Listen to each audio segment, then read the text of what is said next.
Hi, welcome. Today we're going to do an end-to-end pork shoulder on the Big Green Egg, smoked with pecan wood. Now, pork shoulder will take about anywhere from an hour to an hour and a half per pound at 225 degrees. So this is a 9-pound pork shoulder. It's going to take anywhere from 9 to 12 hours to do. This is the day before. We're here to prep it, and just like any other prepping I do, I rub it with mustard, just as an adhesive to get the rub on there. You can also use olive oil. It's really personal preference. I don't think either one of them have any flavor. It's just an adhesive to get the rub on it. And then for my rub, this is just a homemade rub, and you'll see from the link below what it is. But it's essentially Tony's, paprika, cumin, garlic powder, onion powder. And then this is not just regular brown sugar, but turbinado brown sugar. If you've ever smoked with regular brown sugar, you'll notice it after a while, it'll kind of ball up on the meat a little bit. This stuff's a little thicker, and it tends not to do that and add a little bit more flavor. But the problem with this is those granulars are pretty thick in there. So what you have to do is get some kind of a grinder. I just use this coffee grinder and give it a couple pulses, and that makes your rub nice and fine.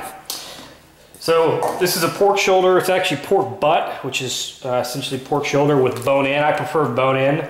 Adds a little bit more flavor around the bone, but you can just get regular pork shoulder, you can get pork butt, or you can get bone in, whatever your preference is. So we're just going to lather on some mustard. And what I do is I'll take these old canisters like this, and I'll actually put this rub in there, and it makes it easier so you could sprinkle it on versus getting a spoon and doing it. But you know, that's personal preference. So this is actually my rub just in this container. So we're gonna rub the top of it.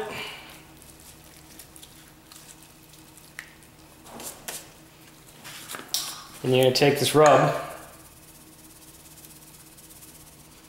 put it on there pretty generously.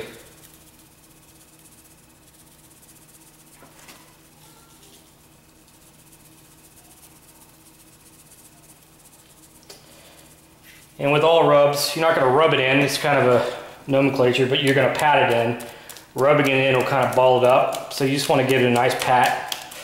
Get it in there. And since that rub's so fine that I put in that grinder, I'm going to put just another layer on.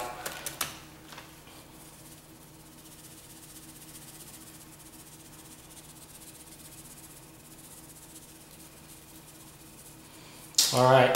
Now what I'll do is I'll flip it over, do the mustard, do the rub on that side. I'll wrap it up, cling wrap, overnight. If you don't have overnight, you know, 6 to 8 hours is fine, but the longer the better. You know, anywhere up to even 24 hours will do it. So this is the day before. We'll prep the grill and get things going in the morning.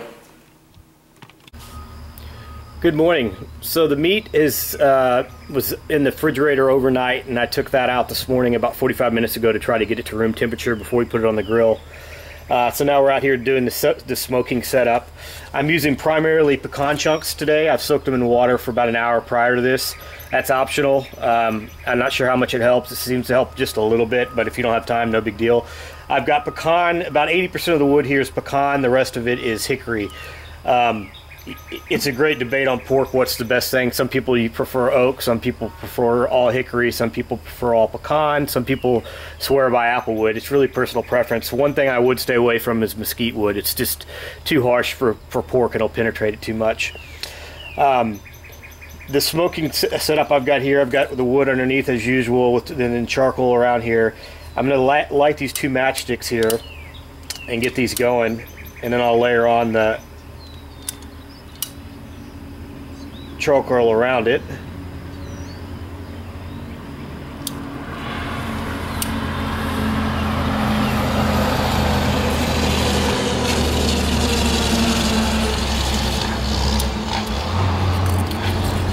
I've got the bottom vent wide open. Basically, we're just going to create a little teepee around these matchsticks, get them going. Remember, you don't want to use anything that's going to get this fire too hot for long smokes, because we want to get the grill temp around 225. So I'm gonna get that, let that get going, and then after this burns off, I'm going to close the lid, and after about 5 minutes, let the white smoke burn off, and then after that, I'm going to take all this on the perimeter and kind of layer it in over top. So that'll create a nice smoke throughout, and then I've got the wood at the bottom as well. So we'll get that going and go check on the meat. All right, it's been about 15 minutes. I put the cap on after about 5 minutes just because the flames are getting up to regulate it. So I got a good charcoal burn base in there. So now I'm gonna layer in all this this wood I've got on the perimeter. And basically what's going to happen is that charcoal is going to burn in the middle and it's going to crumble down, and this wood's going to crumble on top of it. So even though it's on top, it'll get plenty of smoke. So we're going to do the standard smoking configuration setup, which is feet up. And I do something that's optional. This is completely optional. One beauty about having the big green egg is it holds moisture, but I add a little more moisture by having a pan. And with pork, I do two things. I add water,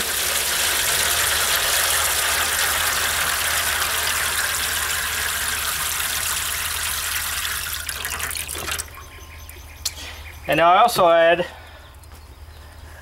apple cider vinegar. So there's a great debate about mopping pork butt when you're grilling. Depending on what part of the country you're in, will vary on if you do that or not. Some people prefer just to have this maybe with some additional stuff, just to do a spray and spray it every 2 hours. Some people actually, after the first 2 hours, like to mop it really thick with a nice glaze. For the egg, I prefer to do this, and what this does is eventually that water is going to boil, and it's going to create more moisture in the egg, and it's going to give you that little apple vinegar, and it's going to penetrate the meat. So I'm going to get this to 225, and then we'll get the meat on.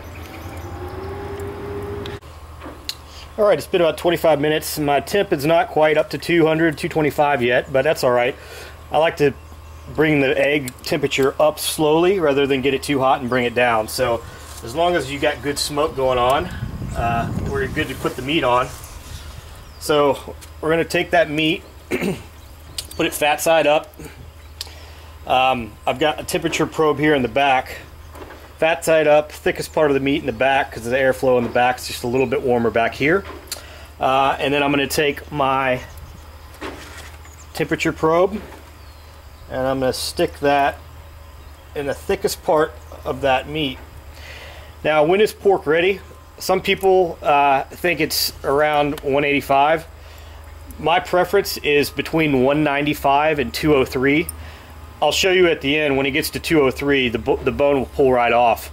But anything over 195 when you're doing pulled pork is sufficient. So you could do pulled pork sandwiches, or you can do pulled pork like carnitas tacos, which I'm going to do tonight. So I'll show you that later. But those are my two preferences. So again, basically I'm going to shut this lid.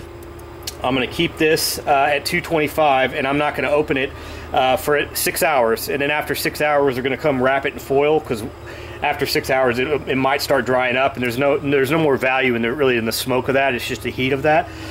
So after 6 hours, we're going to come wrap it, and then I'm going to wait for this thing to get to 203 degrees, and then take it off, let it rest for 30 minutes, and then we'll pull it apart and show you the pulled pork. All right, it's been about 12 hours. And about 6 hours into it, I wrapped it in foil, as you can see. And now 6 hours later, the temps are right around 198, so it's good enough to take off. So I'm going to take it off and let it rest for 30 minutes. All right, so the meat's rested for 30 minutes, and now it's time for the moment of truth. So there's two things to tell a moment of truth on a pork butt. One is, can you pull out the bone without the meat hanging off of it with ease? Voila. So that's going to be good. And then pulled pork, basically, if you have bear claws, it's better. I actually don't have any with me right now, but you just shred it like so, and you continue to shred it until it becomes pulled pork. But you can see how moist and juicy and tender that is in there. That's just perfect. So for all you people out there who like the mops and that thinks that it adds moisture, you should probably go get a big green egg, because that's the moisture it gives you right there. But I'll continue to shred this just like this until you get to, you know, that consistency, and then you can make whatever you want with it. We're going to do tacos and sandwiches tonight with it, but that's how it's done. Bon appetit.